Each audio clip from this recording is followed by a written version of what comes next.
conquête de la souveraineté passe avant tout par l'exploitation des ressources nationales au profit de nos populations.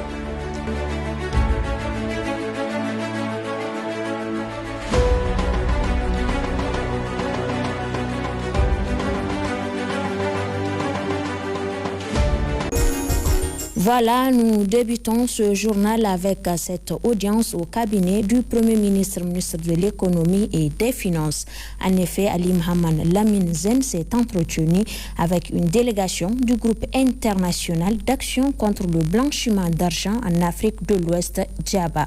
Au centre des échanges, l'évaluation mutuelle en matière de lutte contre le blanchiment d'argent au Niger. Mahmoud Idrissa Maïga et Askou Jibrilla.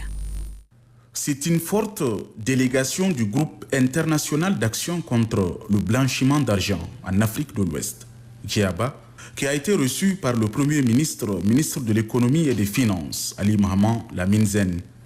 Cette délégation est allée, en effet, nous présenter la situation depuis la dernière évaluation du Niger en août 2021, mais également lui faire part des préparatifs du prochain cycle de l'évaluation qui aura lieu très bientôt. For all of the support to CENTIF and competent authority. Pour l'appui apporté à la CENTIF aux autorités compétentes, Son Excellence Monsieur le Premier ministre a aussi compris le rôle que le Niger joue et a fait la promesse de continuer par appuyer la CENTIF et préparer la CENTIF au prochain cycle des évaluations mutuelles. Également, au nom du JABA, nous lui avons demandé de pouvoir aussi transmettre nos salutations au chef de la transition. Le Niger devait soumettre régulièrement des rapports sur les avancées, les progrès qui sont effectués. Donc c'est un travail continu. Du rapport de la dernière évaluation du Niger en 2021, il ressort que le Niger présente des lacunes. Le système économique et financier n'est pas suffisamment développé, a déclaré un autre membre de la délégation. La dernière évaluation du Niger, donc les résultats de cette évaluation montrent des lacunes majeures. Donc le système économique et financier n'est pas assez développé. Donc nous sommes allés à la CENTIF et nous avons vu que la CENTIF est bien équipée et c'est impressionnant. Et le Premier ministre a dit qu'ils vont donner davantage d'appui à la CENTIF parce que c'est l'agence de coordination pour la mise en œuvre des mesures de lutte contre le blanchiment de capitaux et le financement du terrorisme au Niger. Comme ça, ils pourront mobiliser les autres agences pour que ces lacunes en suspens soient résolues rapidement. Selon toujours les membres de la délégation, le Premier ministre Ali Mohamed Lamine Zen s'est engagé donc à travailler de manière à asseoir une économie forte, un système financier efficace, à même de permettre au Niger de se hisser haut, conformément aux directives du président du CNSP et à la grande satisfaction du peuple du Niger.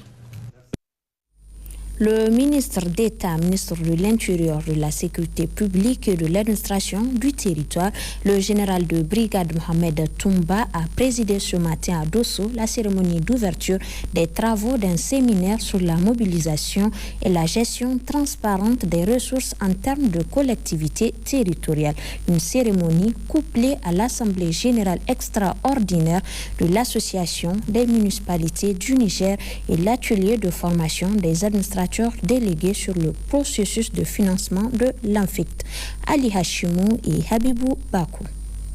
Le ministre d'État, ministre de l'Intérieur, de la Sécurité publique et de l'administration du territoire, le général de brigade Mohamed Toumba, a mis à profit cette présente rencontre d'échange du séminaire sur la mobilisation et la gestion des ressources internes des collectivités territoriales pour évoquer des questions d'intérêt national, notamment la sécurité et le déroulement de la campagne d'hivernage 2024, qui est d'ailleurs très promoteuse sur l'ensemble du territoire national. Je voudrais rendre une fois encore hommage mérité à tous ceux qui sont engagés et souvent au prix du sacrifice ultime pour défendre notre chère patrie. Je pense particulièrement aux forces de défense et de sécurité et à toutes et tous ceux des nôtres qui sont tombés en martyrs. Je voudrais souligner pour m'en féliciter et encourager les forces de défense et de sécurité, mais aussi toutes nos vaillantes populations, grâce à la détermination desquelles toutes les tentatives de déstabilisation de la marche vers notre souveraineté ont échoué. Ces derniers ont changé de stratégie de déstabilisation en instaurant une psychose dans les grandes villes de l'AES, comme ce fut récemment au Burkina et au Mali, où ils ont lamentablement échoué. Face à cette lâcheté, une mobilisation de tous les citoyens à travers la défense civile de la patrie s'impose et c'est là à la hauteur de la menace. C'est pourquoi j'en appelle à la vigilance de tous les citoyens et de tous les citoyens pour dénoncer tout comportement suspect. Vous devez également vous investir pour le renforcement de la culture, de la cohésion sociale, la coexistence pacifique et la solidarité nationale. Le gouverneur de la région de Dosso a pris la parole pour remercier de vive voix le ministre d'État, ministre de l'Intérieur, le général de brigade Mohamed Toumba pour cette initiative de rencontre d'échange avec les chefs traditionnels de la région de Dosso. Au cours de cette importante rencontre, plusieurs sujets touchant la vie de la nation seront abordés, notamment la bonne collaboration entre les populations et autorités locales, les FDS, mais également la sécurité des personnes et de leurs biens. À Dosso toujours, le ministre d'État, ministre de l'Intérieur, de la Sécurité publique et de l'administration du territoire, le général de brigade Mohamed Toumba a profité de cette tribune pour évoquer les questions de sécurité et de campagne d'hivernage 2024 avant de rencontrer les chefs traditionnels de la dite région. Retrouvons Ali Hashimou et Habibou Bako. Dès son arrivée, le ministre d'État, ministre de l'Intérieur, de la Sécurité publique et de l'administration du territoire, le général de brigade Mohamed Toumba a été salué par les autorités régionales de Dosso, puis un détachement de la garde nationale qui lui rendait les honneurs militaires avant de présider les travaux du séminaire sur la mobilisation et la gestion transparente des ressources internes des collectivités territoriales couplé à l'Assemblée générale extraordinaire de l'AMN et l'atelier de formation des administrateurs délégués sur le processus du financement de l'ANFICT, une opportunité saisie par l'administrateur délégué de Dosso, Ibrahim Moussa Kouré, et le gouverneur de la région de Dosso pour se réjouir de la tenue de la présente assise de Dosso. Le présent séminaire sur la mobilisation et la gestion transparente des ressources vient à point nommé pour les nouveaux gestionnaires des communes, car il leur permettra de mettre en place les meilleurs procédés pour mobiliser les ressources tout en respectant les principes généraux de gestion de deniers publics. D'entrée de jeu, le ministre d'État, ministre de l'Intérieur, de la Sécurité publique et de l'administration du territoire a rappelé l'importance de la gouvernance locale et les finances avant de s'appesantir sur les objectifs du présent atelier de Dosso.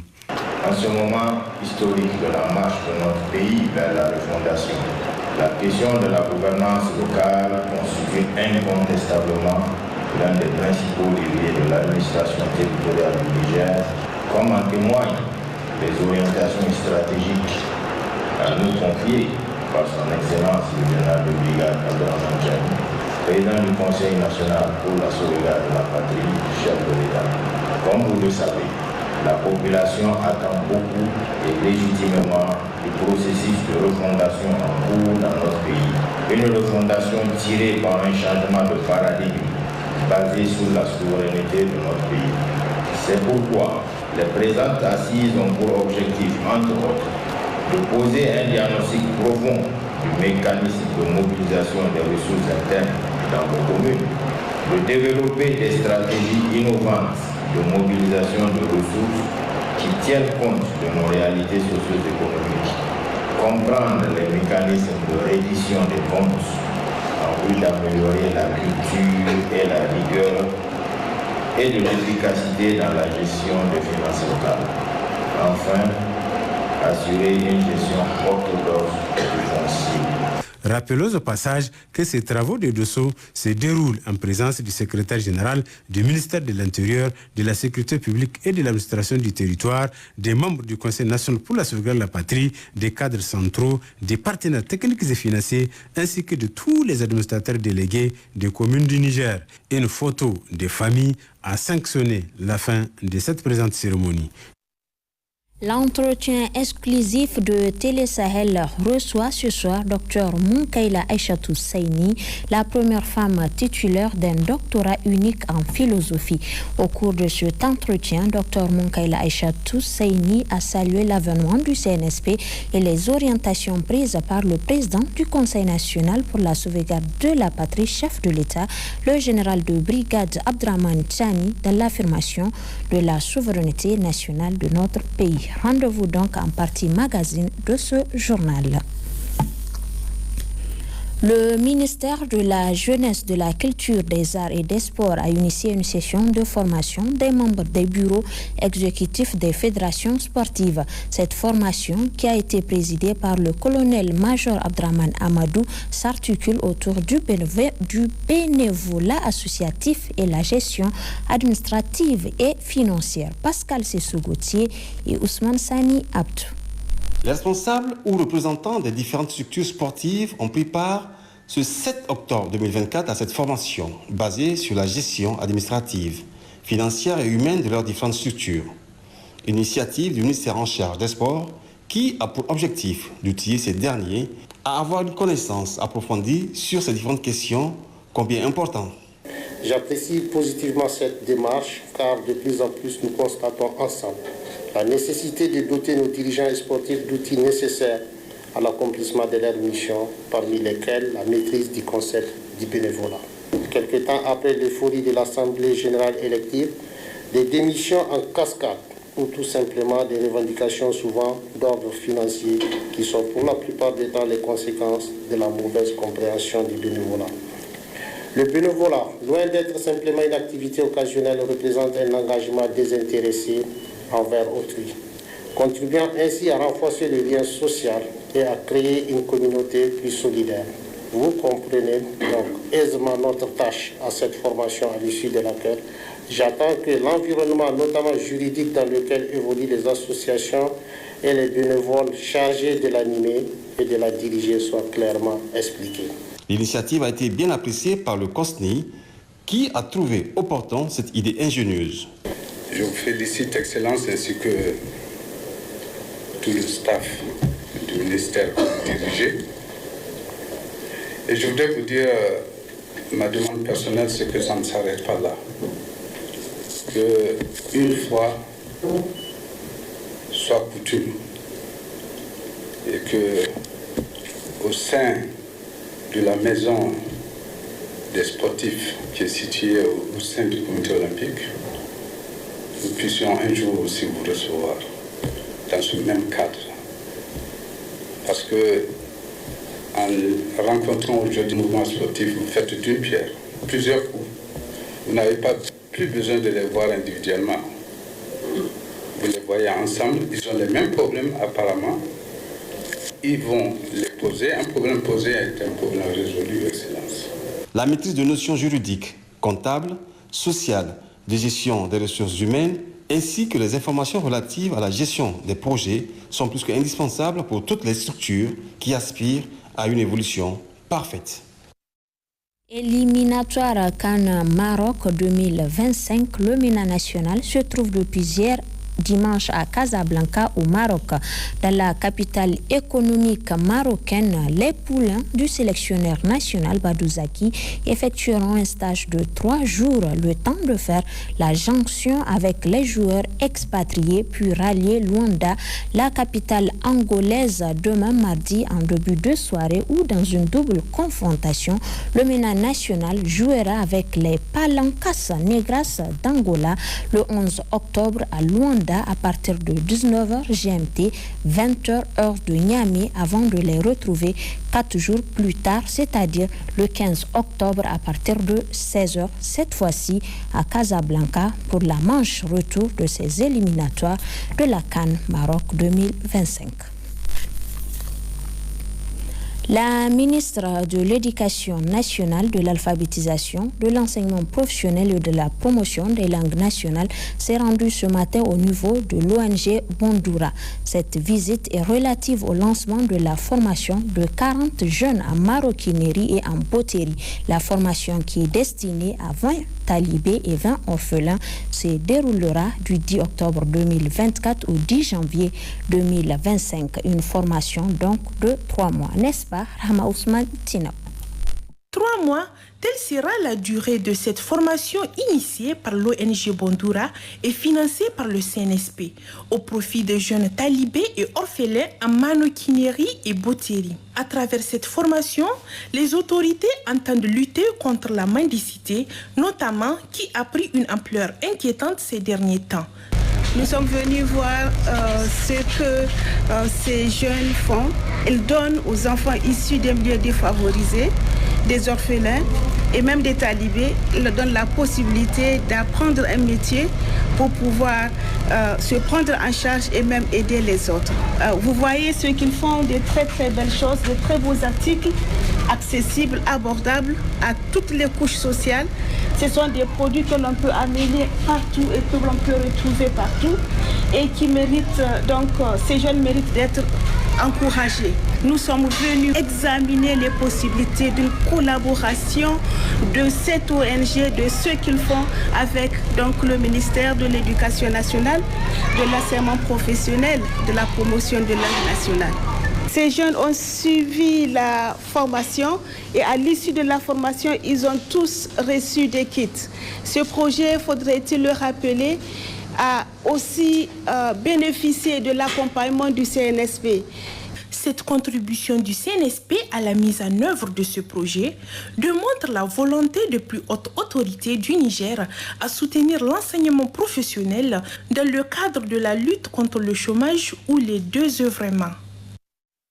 Le Niger, à l'instar de la communauté internationale, célèbre aujourd'hui, lundi 7 octobre 2024, la Journée mondiale de l'habitat. À cette occasion, le ministre de l'Urbanisme et de l'Habitat a livré un message dans lequel Salissou Sahirou Adamou rappelle le droit fondamental de tous à un logement décent. Aussi, il a salué les efforts consentis par l'État du Niger dans ce domaine. Issa Ousmane Mahamat et Amadou Bourema. Comme chaque année depuis 1985, date de son institution par l'Assemblée générale des Nations Unies, la Journée mondiale de l'habitat est célébrée à travers le monde entier. Le premier lundi du mois d'octobre, elle constitue une occasion pour l'ensemble des acteurs de réfléchir sur l'état des villes, de rappeler le droit de tous à un logement décent, aux services urbains de base et aux opportunités sociales et économiques, mais aussi et surtout la responsabilité collective et individuelle des décideurs et des citoyens en vue de façonner au mieux l'avenir des centres urbains et ruraux.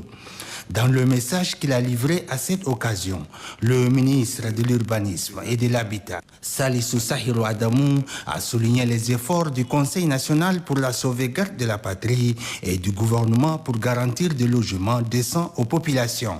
Au Niger, l'atteinte de la visée ci-dessus sera favorisée par une série d'actions envisagées dans le programme de résilience pour la sauvegarde de la patrie, dont il a été doté grâce à la clairvoyance des autorités actuelles, Son Excellence le général de brigade Abdraman Chani, président du Conseil national pour la sauvegarde de la patrie, chef de l'État, et Son Excellence Ali Mohamed Lamine Zen, Premier ministre.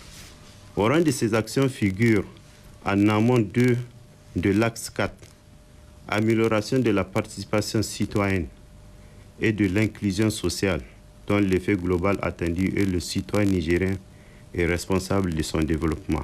Cette année, la Journée mondiale de l'habitat est célébrée sous le thème « Mobiliser les jeunes pour un meilleur avenir urbain ».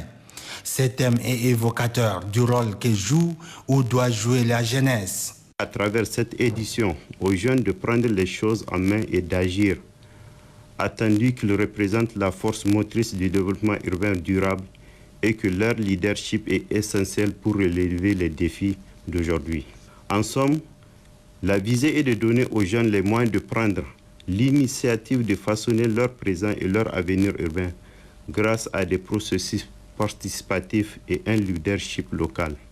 Conscient que le présent et l'avenir se jouent aussi dans les villes et au regard du contexte sécuritaire et humanitaire actuel, le Conseil national pour la sauvegarde de la patrie et le gouvernement est porteur d'une série d'initiatives et d'actions volontaristes à visage humain.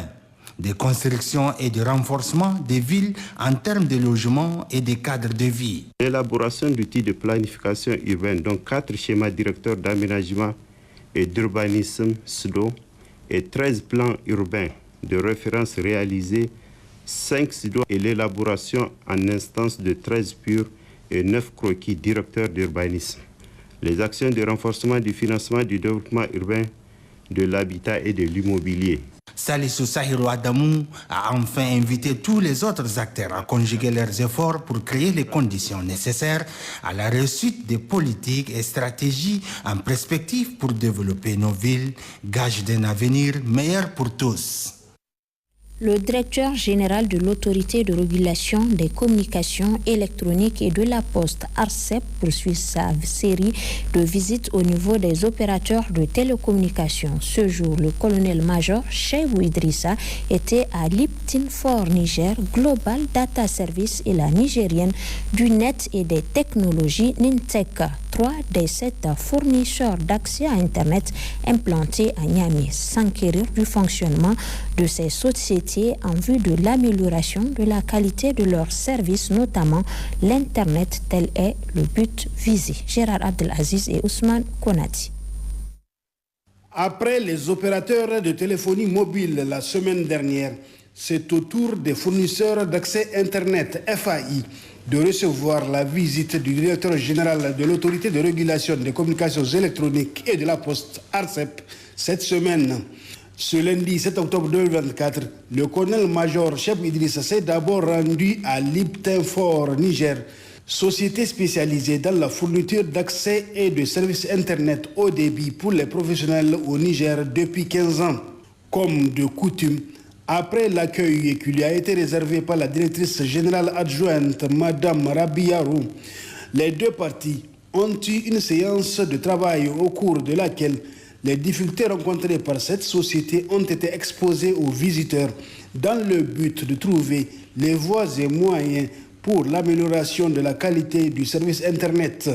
À l'issue de cette rencontre, certains services ont été visités, notamment le centre d'opération du réseau NOC et la salle serveur. Pour le même objectif poursuivi, le directeur général de l'ARCEP s'est ensuite rendu à Global Data Service GDS et enfin à la nigérienne du net et des technologies Ninetech, où il a effectué le même exercice. Échange avec les responsables des lieux, le directeur général adjoint Abdraman Mariko pour GDS et le directeur général Hussein Garba Béchir pour la Ninetech, puis visite guidée de certains services, installations ou équipements. Pour tout ce qu'il a entendu et vu durant sa visite, le directeur général de l'ARCEP a été ému. Il faut rappeler que c'est à partir de 2020 que l'État du Niger a commencé à concéder des licences de FAI. Ils sont certes moins connus que les grands opérateurs, mais leur rôle est important, essentiel j'allais dire, parce qu'ils prolongent l'activité de ces grands opérateurs-là. Partout où nous sommes passés, nous avons vu des entreprises dynamiques, jeunes, innovantes, qui utilisent pour la plupart des cadres vraiment très jeunes. Et ceci est très très satisfaisant pour nous. Et donc nous sommes là pour les accompagner à atteindre les objectifs qui ont été fixés dans leur cahier de charges, à savoir une couverture nationale. Et pour que surtout ils puissent continuer à fournir un service Internet de qualité et à bon prix. Signalons que c'est la toute première fois qu'un directeur général de l'ARCEP se rende au niveau des FAI, un réel motif de satisfaction pour le directeur général de la Ninetech, société de droit nigérien. C'est une visite qui nous a beaucoup enchantés, parce qu'on a profité de sa visite pour présenter nos services, nos cadres de travail, et également aussi exposer, on va dire, nos doléances au directeur général de l'ARCEP, qui a pris une bonne note et on sait qu'il ne ménagera aucun effort pour nous aider justement à remplir nos obligations, notamment la question de couverture à l'échelle nationale. Il reste 4 fournisseurs d'accès Internet FAI à visiter par le directeur général de l'ARCEP. Le colonel-major Cheb Idrissa entend le faire dans les tout prochains jours. Cérémonie de clôture à Agadez des festivités du Mouloud marquant l'anniversaire. La conquête de la souveraineté passe avant tout par l'exploitation des ressources nationales au profit de nos populations.